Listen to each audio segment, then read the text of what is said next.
Welcome to Samba Samba. Enjoy the video. You start by confirming device model and OS build so you know compatibility limits. Once done, back up your game data to cloud or local storage to avoid loss. Next, enable developer options and turn on USB debugging. This gives you the access required.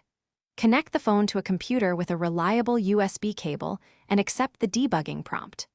Make sure the PC trusts the device and install any OEM drivers needed. This prepares your system for the only way fix. Now you execute the core repair using ADB commands to pull the app package and inspect its Android manifest and native libraries. Carefully adjust target SDK version or ABI entries to match your device architecture. This resolves mismatched CPU or API expectations.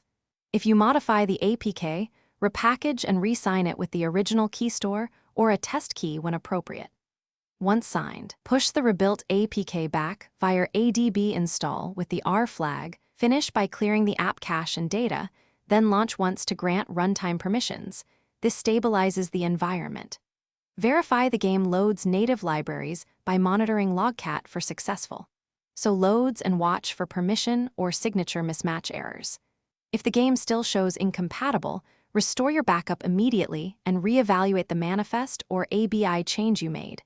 Repeat only that step with corrected values. A key troubleshooting tip: consult logcat messages.